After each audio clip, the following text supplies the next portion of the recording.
انسان کو اللہ تعالیٰ نے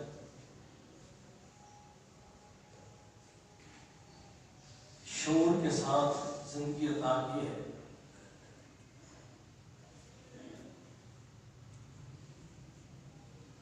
اسے یہ بتا دیا ہے اللہ کے حق بندوں پر کیا ہے اور بندے کے حق بندوں پر کیا ہے.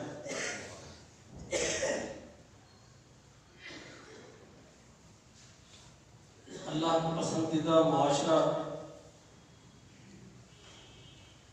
جہاں اس میں بہت سی اور خیر پائی جاتی ہے، وہاں ایک خیر یہ بھی ہے اللہ تعالیٰ کو یہ بات ناراض کر دیتی ہے، غصہ دلاتی ہے کہ بندہ جھوٹ بولے. اللہ فرماتے ہیں فَنَجْعَلْ لَعْنَتَ اللَّهِ عَلَى الْكَاذِبِينَ. ارحم الراحمین رب جھوٹ بولنے والوں پر اتنا غصے ہوتا ہے، اللہ ان پہ لعنت کرتا ہے.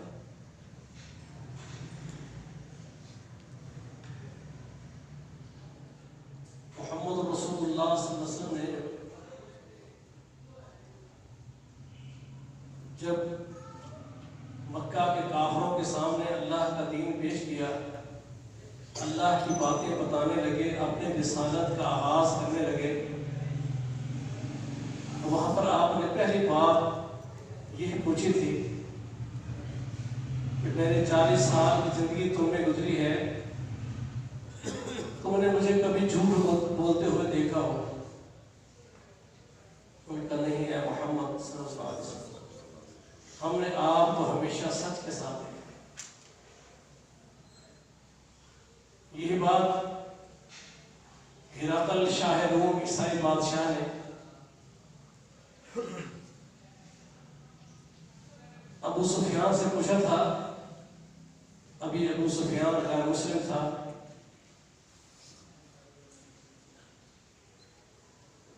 اس نے پوچھا کہ محمد رسول اللہ صلی اللہ علیہ وسلم کے بارے میں تم کیا جانتے ہو،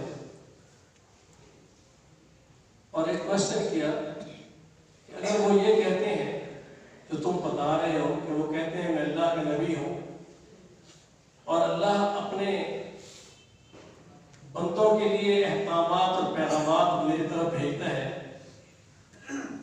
اور میں وہ اللہ کے بندوں تک پہنچاتا ہوں، میں اپنی طرف سے کوئی بات نہیں کرتا، میں تو اللہ کی وحی کو، اللہ کے حکم کو، اللہ کے پیغام کو اللہ کے بندوں تک پہنچاتا ہوں.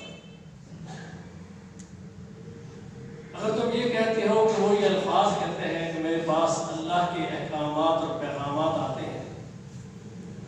تو کیا محمد رسول اللہ صلی اللہ علیہ وسلم کبھی آپ علیہ السلام نے کسی بندے پر بھی جھوٹ بولا ہے؟ کسی شخص کے بارے میں، اپنی ذات کے بارے میں کبھی ایسی بات کہہ دی ہو جو حقیقت سے ہٹ کر ہو؟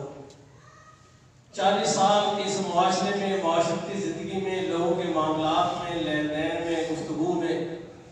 کبھی ان سے جھوٹ صادر ہوا ہو؟ ابو سفیان نے کہا کہ نہیں. اب یہ دشمن تھا، اللہ کے پیغمبر سے جنگیں لڑ رہا تھا، لیکن کہتا ہے کہ اللہ کی قسم ہے میں نے ان کو کبھی جھوٹ بولتے ہوئے نہیں دیکھا. تو اس عیسائی بادشاہ کہتا ہے پھر یہ کیسے ممکن ہے کہ جو کسی شخص کے بارے میں جھوٹ نہیں بولتا وہ اللہ کی ذات کے بارے میں جھوٹ بولے، یہ کیسے ہو سکتا؟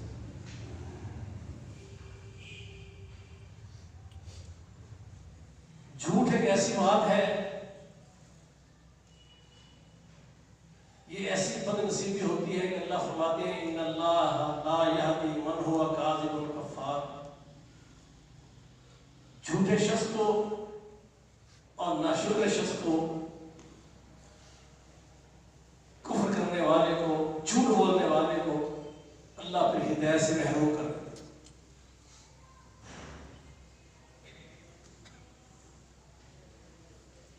رسول اللہ صلی اللہ علیہ وسلم اپنے صحابہ کو جھوٹ کے سنگین گناہ ہونے سے ڈراتے رہے، سمجھاتے رہے۔ یہی وجہ ہے کہ سیدنا انس رضی اللہ عنہ فرماتے ہیں کہ نبی صلی اللہ علیہ وسلم کے صحابہ جھوٹ سے آشنا ہی نہیں تھے کہ جھوٹ بھی کوئی چیز ہے، اسے بولا جاتا ہے، اتنی تربیت تھی۔ اور اسی بنیاد پر جب بھی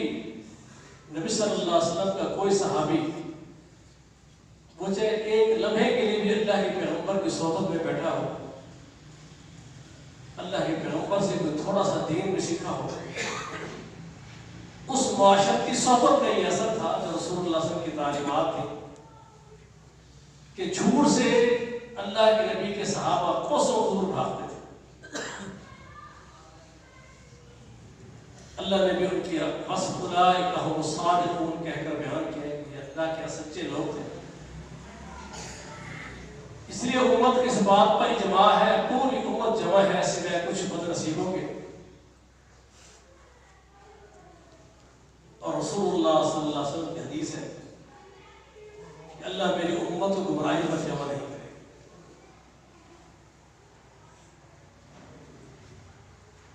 کہ نبی صلی اللہ علیہ وسلم کے صحابہ سارے سچے،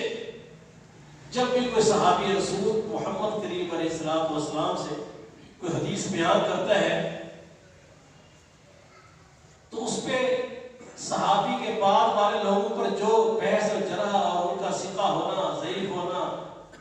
سچ بولنے والے ہیں، جھوٹ بولنے والے ہیں، خطا کرنے والے ہیں، حدیث کے اندر ان کی محدثین کے ہاں روات حدیث میں ان کی کیا حیثیت ہے، کیا پوزیشن ہے، جتنی مرضی بحثیں ہوتے ہیں، محدثین نے بڑی ضخیم کتابیں لکھتی ہیں ان لوگوں کے اقوال پر، افعال پر، رجال پر، جنہوں نے رسول اللہ صلی اللہ علیہ وسلم کے نام سے احادیث بیان کرنے میں کہیں بھی حدیث کی سند میں آتے ہیں تو ان کی چھان پھٹک بہت محدثین نے کی، لیکن ان کے قلم رک جاتے ہیں جب محمد رسول اللہ صلی اللہ علیہ وسلم کے صحابی کا تذکرہ آتا ہے کہ ان کی صداقت چیلنجیبل نہیں، ان کی تربیت ہی ایسی ہوئی تھی، وہ جھوٹ نہیں بولتے تھے۔ اور میرے بھائیوں سب سے خطرناک جھوٹ یہ ہے کہ بندہ اللہ کی ذات پر جھوٹ بولے، اللہ کے احکامات اور قرآن کے احکامات کو جھٹلائے۔ جو آیتیں میں نے آپ کے سامنے پڑھی ہیں اس میں اللہ فرماتے ہیں فَمَنْ أَظْلَمُ مِمَّنِ افْتَرَىٰ عَلَى اللَّهِ كَذِبًا، بھلا بتاؤ اس سے بڑا ظالم کون ہوگا جو اللہ پہ جھوٹ باندھتا ہے، اللہ کا نام لے کر ایسی باتیں کرتا ہے جو اللہ نے نہیں کی، او کذب بآیاتہ، یا اللہ کے احکامات کو، اللہ کی آیتوں کو جھٹلاتا ہے۔ آج امت میں یہ بہت بڑی بد نصیبی ہے کہ لوگ اللہ کی ذات پر، رسول اللہ صلی اللہ علیہ وسلم کی ذات پر آپ کا نام لے کر، اللہ کا نام لے کر بہت جھوٹ پھیلاتے ہیں۔ اب یہ بات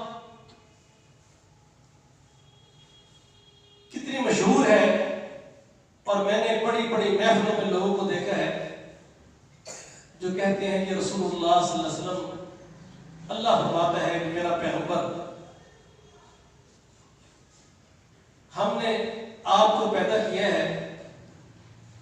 اور اس پوری کائنات کو پیدا ہی اس لیے کیا ہے کہ آپ کو پیدا کیا ہے، اگر ہم